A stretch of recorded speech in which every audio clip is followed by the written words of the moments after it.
We're now joined by Dr. 𝐓𝐡𝐞 Ahmad, a Palestinian American emergency room doctor who recently spent 3 weeks volunteering at Nasser Hospital in Khan Younis. Based in Chicago, Dr. 𝐓𝐡𝐞 traveled to Gaza as part of a team sent by MedGlobal, a charity that provides emergency response and health programs to build resilience among vulnerable communities around the world. 𝐓𝐡𝐞, thank you so much for being with us today. Thank you for having me. Hi, 𝐓𝐡𝐞. Thank you so much, and thank you for your work. Of course. It's good to see you again, Ali. I don't know if you remember, but I saw you last time in 2009 or 10 in Amman. You were heading to Gaza at that time. Wow, you have an incredible memory. Yeah. I hope we'll get to see each other again in person, but we're so grateful for you to make time for us today. My pleasure. My pleasure. So I know you've been communicating with your colleagues at Nasser Hospital in Khan Younis. As we mentioned at the very top of the show, the 2-week siege on Nasser Hospital has culminated in the complete collapse of the medical complex. We had video of WHO and the Palestine Red Crescent Society team members, these heroes, trying to relocate and transfer patients to other hospitals. And electricity, food, water has been cut. What can you say about your time at Nasser and the significance of this just absolute besieging of the Nasser complex right now? So Nasser, when I had showed up in the beginning of January, was the last remaining multi-specialty hospital in Gaza. It was also one of 2 referral hospitals that was functioning. And by the time we showed up, it's a hospital that usually has 300 or 350 patients, but during this time was serving over 1,000 patients. There were 10,000 people sheltering in and around the hospital, and you felt it the second you walked through the emergency department. I mean, there's people sheltering in the hallway, families that are huddled up together on a small mattress. It was a very, very overwhelming situation prior to any sort of siege. There were people that we were treating on the floor. We were dealing with trauma activation, where there are multiple people coming at the same time because a house had been bombed a couple of blocks away. The doctors there were overworked. They're working 24-hour shifts, 24-hour shifts on, 24 hours off. And then they too were probably sheltering somewhere around the hospital, and some of them were staying in a tent right outside with their family. And it really was a very tenuous circumstance prior to the Israeli military kind of getting near the hospital. They were conducting operations 10 blocks away from the hospital. And every time we would hear a bomb or we'd hear something take off, the building would shake. One night, the emergency department window had been shattered because of shrapnel flying through. Bullets would hit the wall of the hospital. And so it kept getting closer and closer. By the time I left, the military had approached very close to the hospital, right outside of the complex. In fact, one of the ICU nurses had shown me like the tank. He said, "Oh, if you look out the window right by the cemetery over there, you'll see the tank rolling over the cemetery." And I remember kind of talking to the staff, because it was a really stressful night. I mean, we did not think that there was a chance that we felt that we may not make it out of Nasser at that time. And I remember talking to the ICU doctor, this local Palestinian from Khan Younis. He told me, he's like, "Yeah, you probably should work on getting out of here." And I said, I don't think anything's gonna happen to the hospital. That's what I told him.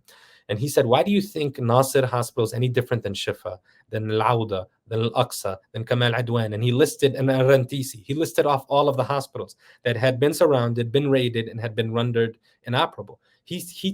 All of them were convinced Nasser was going to be surrounded and raided. Many people would get arrested, or I should say abducted, and many people, and essentially this hospital would no longer be able to be called the hospital. And that's exactly what happened. And their timeline was pretty accurate too. They told me, it's going to take place over the course of a few weeks here. This is the first thing that will happen. There'll be a quadcopter.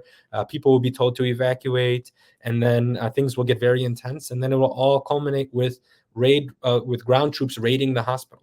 And I think it's such a tragedy, because the healthcare system has already collapsed. It's not functioning. It was not functioning in January. By making Nasser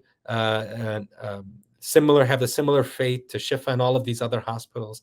What we've done is we've just contributed to the excess mortality that's going to exist in the Gaza Strip. That means people will unnecessarily die. People who didn't need to die will die. And we're already talking about numbers well north of 35,000. So to me, that's really it's just this really heartbreaking and depressing moment. But I'm glad you used the word hero, because that's exactly what these healthcare workers are. I mean, I talked to Dr. Khalid, he's the last remaining general surgeon there, and he was talking about moving 35 bed-bound patients to a safer part of the hospital. He was still there, not asking to be evacuated, not asking for safe passage. He was asking for the lights to be turned back on. He was asking to be able to do his job. And I mean, that's, that's his story is not going to be told anywhere, right? No one's going to know about Dr. Khalid, but I mean, it's just, to me, it's like 360 degrees of just heartbreak and tragedy. Yeah. And last week, Dr. Khalid and I were messaging, and he was sending us voice notes and little updates when he could get a shred of internet. And then there was a report, I don't know, it was like over the weekend that people thought he had been abducted, because 70 medical staff, including I think 8 or 9 doctors, were abducted by Israeli forces over the weekend. No one had heard from Khalid, but apparently he reappeared on the doctor group chats, I heard, and Yes. he's okay. So he has not been abducted. But what about the fate of the other doctors and medical staff, and patients' families who have been taken by Israeli forces? Do you know anything about their whereabouts or how they're being treated? Know nothing about where they've been taken, what's happened to them. I know Dr. Nahid, the director of surgery, is among them. I know that talking to physicians who had been in those similar circumstances. So there is one that comes to mind who is working at Al-Aqsa in Deir al-Balah right now. He told me what happens is essentially you're taken captive, you are stripped naked, you are left to sleep outside for several days, you're tortured, you're investigated, you're moved from location to location, and then ultimately, after between 2 or 4 weeks, you're just thrown at Karam Abu Salim or Karam Shalom crossing. You're just sort of thrown out, and you're expected to kind of make your way back home. And I think, the other thing is Muhammad Abu Salmiya's family, the director of Shifa Hospital, recently talked about what happened to him. And, they talked about his arms were broken. A leash was placed around his neck. He was made to walk on all fours in front of other inmates or prisoners or abductees. And he was, asked to eat off of a plate off of the floor. I mean, it's, I don't know. I'm not any sort of analyst. I'm not an expert in foreign policy. I'm not a military expert. But one thing that kept coming up amongst the physicians there is they were not scared of being killed. They were not scared of dying while on duty. But they were very nervous about being humiliated like that. They did not want to go through that sort of attack on their dignity. I mean, it was such an important thing for them. I mean, so many people there were looking up to the physicians to stay calm, to stay at the hospital. I mean, there was this tremendous burden and pressure on them that, to not panic, even though, the sky is falling essentially. And their only concern really was, I don't want to be stripped naked and left out in the cold and huddled amongst 100 people. Like, they just wanted to preserve their dignity, which is a really small ask if you ask me. But I think that's kind of what we hear in terms of that's kind of what happens to some of these people. I do want to mention that, right before the raid took place at Nasser Hospital, the electricity was cut. And instantly you had ICU patients die, 2 for sure that were on the respirator machines. They essentially suffocated to death. I mean, that's what's happening to some of the most vulnerable people you can think about. An ICU patient who can't breathe for themselves. That was what their fate was. And so it's just tough. I really hope that once this is all done, I hope there's like a ceasefire soon. But I just hope that we can truly dig into what's happened at some of these places and how these healthcare institutions and infrastructure have been targeted. And we've seen the Israelis have published some of the photos, or photos have come out of healthcare workers being humiliated and made to kneel and stripped. and so that the Israelis can try to present an image of victory by falsely claiming that these medical workers and patients, or just people sheltering at the hospital, are Hamas fighters, because Israel hasn't been able to really capture any Hamas fighters. But Dr. Thaer, you were at Nasser Hospital for 3 weeks in an extraordinary and horrifying situation. You must have seen a lot of patients. You must have seen a great deal of terrible suffering. I just want to ask you, are there any particular stories of patients or families that stayed with you? I'm sure it's hard to single one out, but maybe you could just share one or two that really stuck with you. No, thank you for asking that. I do want to mention this just because I hope that we can put a face to that human suffering that we're talking about. I remember on a particular night that there was a bomb that had went off, and we knew that we would probably get a decent amount of patients coming in after that. And so a family had come in. There was around 17 people who had been injured in the bomb, and 5 of them were what we call dead on arrival. 3 of them were young girls between the ages of 10 and 14 years old. And I remember who I thought one of them was the father. And, we're kind of checking, we're seeing that she had essentially been killed in this airstrike, and him begging me to keep working. He's telling me in Arabic, please keep going. Please keep going. It's only been 5 minutes since the bomb happened. Like, he knew that, time was important in terms of coming to the hospital. He said, we rushed over. And, I looked up at him, and I had said, in Arabic, I had just said, Allah yarhamha, inna lillah wa inna ilayhi raji'un, just kind of this, that phrase that we typically say when somebody has passed on, is, may God have mercy on her soul, and to God we belong, and to God we'll return. And he paused for a moment, and he started obviously crying. And then he said something that really kind of painted the picture for me. He said, she followed her father. She followed her father, and her father had been killed last week. And so, it's just tragedy after tragedy after tragedy. And so he gathered her in a blanket that they brought from the house. He wrapped her up in that blanket, and he took her over to the cemetery to bury her. And then he went to look for a place to stay because their house had been bombed. So he needed to now find a place in the courtyard or somewhere in Khan Younis that he can find some material to build a tent for the family that survived. And I thought, this family got no breaks here. I mean, not for a single second could they grieve the people they've lost, because they continue to lose people in subsequent days. And they lost their home, and so much has been gone. And now they're just put in this position, and they didn't even get a chance to have a memorial or have people come and visit them and comfort them and have that support system. And, you talk to anybody in Gaza, everybody has lost something. It's so profound how the entire population was not spared in this war. Everybody has either lost a home or a family member. Everybody's kids are not able to go to school. There's another thing there's another person I do want to mention. It's and that's really just to show you how the healthcare system has collapsed. But there was a guy who had come in who had been hit with shrapnel in his belly. And you always worry with shrapnel. Is it going to pierce through the organs? Is it going to really kind of rip up your body from the inside?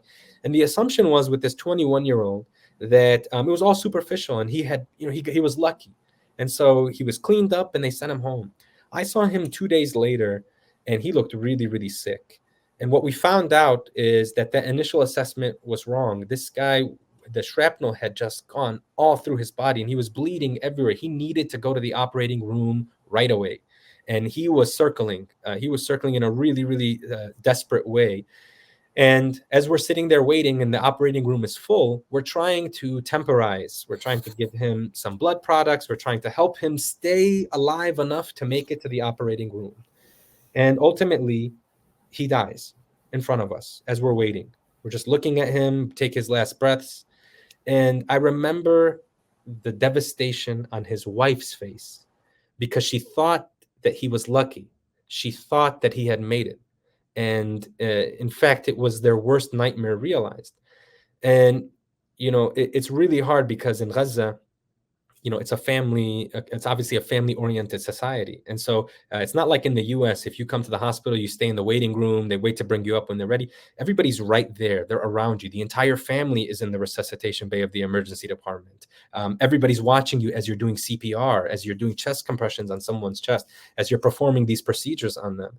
And I think something that's going to stick with me forever is having them watch the family member take their last breaths or realize that they had died or they had been killed in this process, and just watching them try to figure out what their next moments were. Nobody there to help them, everybody having to deal with the people they've lost on their own. And that's something that's not captured in talking about 36,000 people dead. You just don't hear these stories. You don't hear their names. That's how that's part of what, when I'm back now, that's something I want to make sure that I do for the rest of my life, is just be able to mention their names. Dr. Thaer, you are an emergency medicine doctor. You work in the Chicago area, big city. Yep. You've seen a lot already before you went to Gaza, but I just want to ask you, when you got there, were you prepared for what you saw? How does it compare to anything you've seen in your career? No comparison. I mean, I trained in Detroit and I work in Chicago. I work at one of the largest trauma centers in the country, one of the busiest trauma centers in the country. Day one, I was overwhelmed in Nasser. Day one, walking in, I was not prepared to be doing these very invasive procedures on people on the floor, and having no real like a system in place where somebody can be registered, or having a way to look up at what sort of medical problems they had before they showed up, or how old they were, or if they had an allergy to something. I mean, it was working blindly for so much of what we were doing there. I remember at 𝐓𝐡𝐞 Hospital, I spent 3 days at 𝐓𝐡𝐞 Hospital in Deir al-Balah, and their CT scan machine was so damaged and old, and the software was so outdated that we could not perform the CT scans that we wanted to perform. We could only perform this very limited scan. Well, that resulted in people getting sicker and sicker in the hospital because we didn't know what was going on. I mean, I had a father who was 50 years old, who was on the back of a donkey cart trying to go to the bakery, who was hit by a drone. And I remember him sitting there over 4 days, his belly getting more distended, his mental status getting more confused, him spiking fevers, him sort of essentially dying in front of us, and us not having a clue of what was going on because we didn't have what we needed. But on top of that, we also couldn't even do anything if we wanted to. We didn't have the resources that we needed to do what we needed to save this person's life. And I remember showing up the last day that I was there and seeing his family praying the funeral prayer in the courtyard on his body, knowing that this is kind of this is a post-apocalyptic sort of era that we're in Gaza. I was just shocked that medicine and healthcare had been reduced to this, and it was man-made.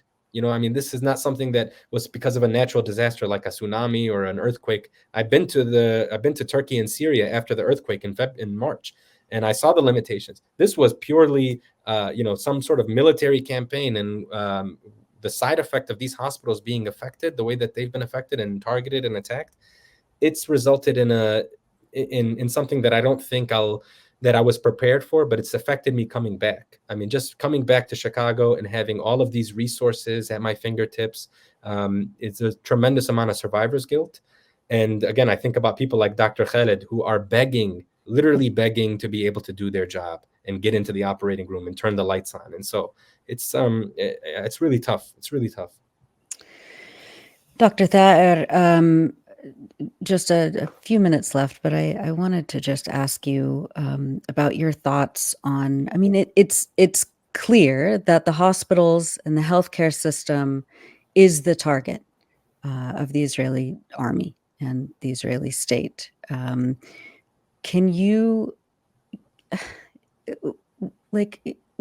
what goes through your head as a doctor, as someone who spent time at Nasser, when, just contemplating Israel systematically destroying the healthcare network in Gaza, these hospitals that were already on the brink before the genocidal attacks happened in October. What does it say about, again, like the heroism of these physicians and medical staff and the janitors and the, electricians and the pharmacists? But also, what does it say about the enemy that we're up against? For me, it's more about the lack of empathy and the failure of the international community, and that's where most of my anger is directed towards, to be honest with you. And I'll tell you why. I remember when Ukraine's hospital systems were affected by bombs or were attacked, and I remember exactly what American medical associations came out. I remember how strong their language was. The AMA, the American College of Emergency Physicians. I mean, all of these professional societies stood up and said hospitals and healthcare workers should never be a target and should never be affected. And so there's been total silence on Gaza for 4 months. Every single iteration of a hospital being shut down and people dying and people forced to flee and being raided, nothing has come of this. Nobody has said anything. And that hypocrisy is so frustrating. I'm embarrassed to be a part of this profession here in the United States, because it seems like the rest of the world understands that the hospital should at the very minimum be protected, and that patients should be able to get care without worrying about a bomb falling on top of their heads. And I think what I found is that all of these humanitarian principles, they stop right when you pass Rafah from Egypt into Gaza. It doesn't apply to the Palestinian people. It's a part of this continued effort to dehumanize the Palestinians. And I'll be honest with you, just to be clear and to be fair and honest, when talking to different Palestinian healthcare workers, they had two different opinions. One, they thought the healthcare system was purposely supposed to be rendered dysfunctional so nobody could exist and live in the Gaza Strip and get care, right? But there was another opinion that it was just going from the north of Gaza to the south of Gaza, and anything that was in between or anything that was in the way, this is what would happen to it. And of course, I don't know. I mean, I don't know what the answer is. But what I'll say is we failed in stepping up for nurses and doctors and techs and people who work in the hospital. We failed in a very disgusting way. It's absolutely horrifying. But to say now that I'm surprised, I'm not. I mean, when you talk about defunding UNRWA, when you talk about the healthcare system collapsing, when you talk about the lack of water being able to enter, I mean, when you talk about 100 trucks a day only coming into the Gaza Strip, it all makes sense. It all fits, right? And so it's just a total failure of the international NGO community, of the humanitarian community, of all of these governments. It's a failure of what's happened in Gaza. And I just hope, I hope that we're all held accountable for this, and I hope that there's a ceasefire soon. Dr. Thaher, I, as you were speaking, I was remembering the words of our dear friend, 𝐓𝐡𝐞 𝐄𝐥𝐞𝐜, who was murdered on December 6th by the same Israeli forces you saw committing all those atrocities. And in one of his early appearances on our live stream near the beginning of this genocide, I told 𝐓𝐡𝐞, I said that I was sorry that we failed. We failed the people in Gaza. And 𝐓𝐡𝐞 said to me, he said, we didn't fail and you didn't fail. And his words come to mind now. And I just want to say to you, Dr. Ahmad, and to all the medical staff at Nasser Hospital and across Gaza, you didn't fail. You have upheld the highest morals of not just your profession as doctors committed to caring for everyone, but as human beings. And thank you for that. You haven't failed. Collectively, we have a lot of work to do, but you are an example and an inspiration for all of us to continue to stay true to the mission of ending this genocide and standing up for our people in Gaza and across Palestine. Thank you, Ali. I appreciate that. Thank you very much. Thank you so much, Dr. Thaher Ahmad. You are based in Chicago, and you just came back from 3 weeks working at Nasser Hospital in Khan Younis. We'd love to have you back on again. Thank you so much for spending time with us on the Electronic Intifada live stream. Thank you for having me. Appreciate the opportunity. Thank you, Thaher. Thank you so much. Thanks for watching this video. Please subscribe to our YouTube channel, hit like, leave a comment. These engagements help us with the YouTube algorithm, and it helps us to get around Silicon Valley censorship as much as possible. It does make a difference. You can also support our journalism by going to electronicintifada.net and clicking on donate now. Thank you.